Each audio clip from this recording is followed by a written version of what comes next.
Seorang bayi berumur 2 bulan dari keluarga Katolik di daratan Afrika yang menolak dibaptis.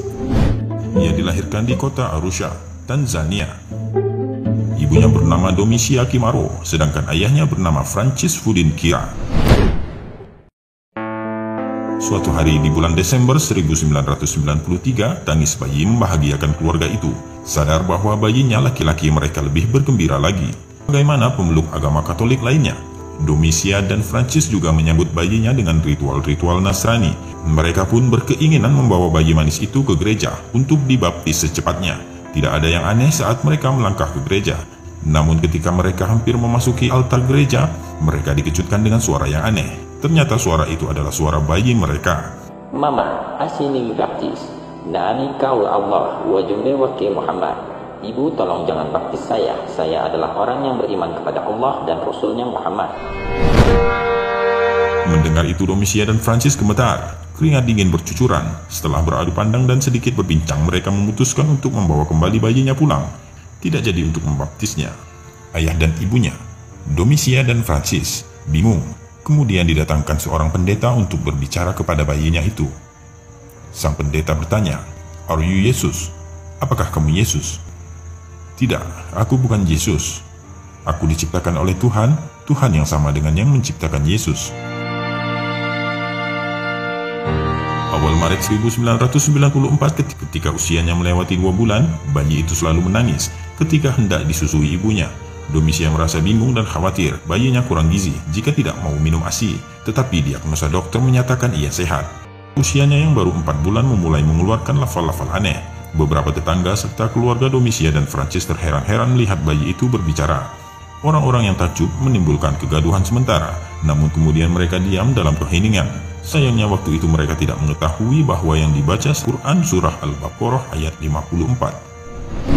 Domisia khawatir anaknya kerasukan setan. Ia pun membawa bayi itu ke pastur, namun tetap saja Syarifuddin Khalifah mengulang-ulang ayat itu hingga kemudian cerita bayi kerasukan setan itu terdengar oleh Abu Ayyub, salah seorang muslim yang tinggal di daerah itu.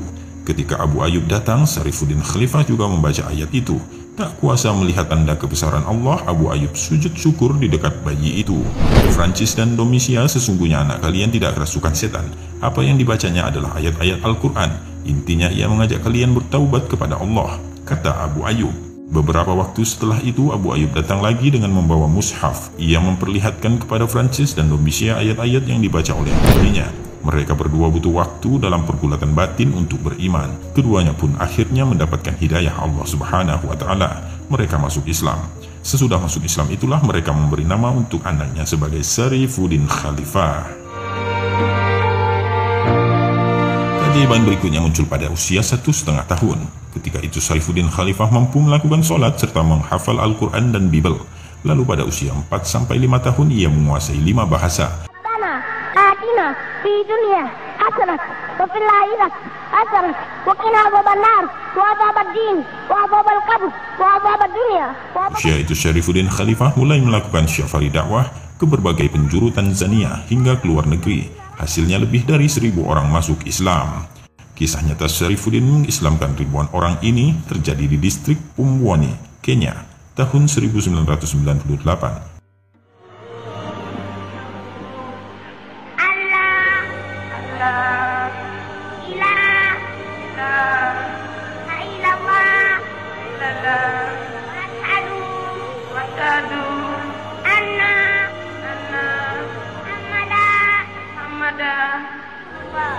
Ribuan orang telah berkumpul di lapangan untuk melihat bocah ajaib ini. Syarifuddin Khalifah, usianya baru 5 tahun, tetapi namanya telah menjadi buah bibir karena pada usia itu ia telah menguasai 5 bahasa. Oleh umat Islam Afrika, Syarifuddin dijuluki Miracle Kid of East Africa.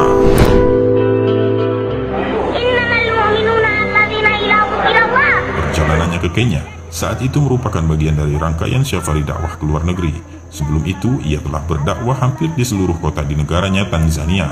Masyarakat Kenya mengetahui keajaiban Syarifuddin dari mulut ke mulut.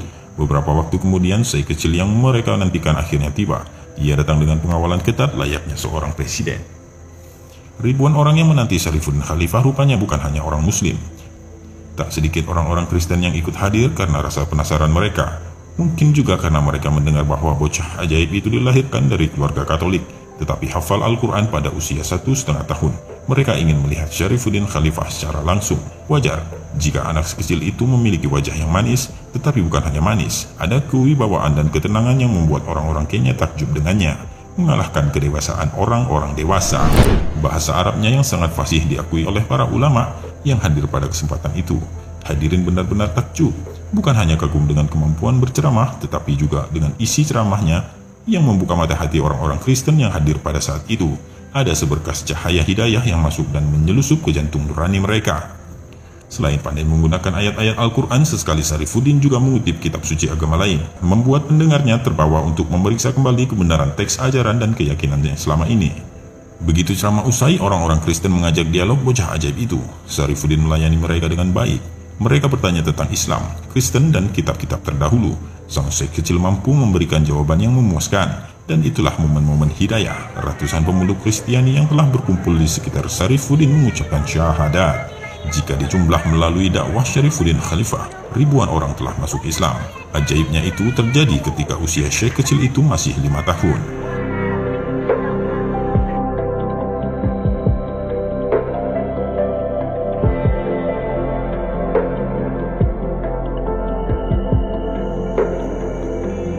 Mungkin Anda akan terheran-heran, bahkan tidak percaya jika ada orang yang bilang bahwa di zaman modern ini ada seorang anak dari keluarga non-muslim yang hafal Al-Quran dan bisa sholat pada umur 1,5 tahun, menguasai 5 bahasa asing pada usia 5 tahun, dan telah mengislamkan lebih dari 1.000 orang pada usia yang sama.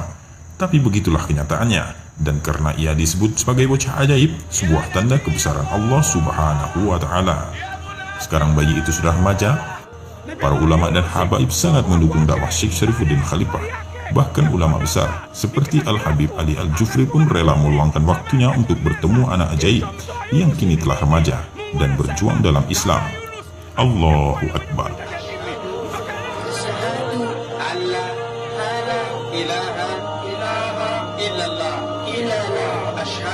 Asyhadu anna Muhammadan Rasulullah.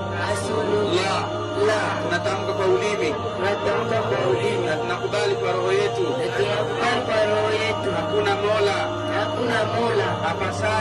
apasaye kuabudiwa kwa haki ila Mungu ni mmoja tu, na Mtume Muhammad ni mtume wa Mungu, na Yesu si Mungu wala si mwana wa Mungu.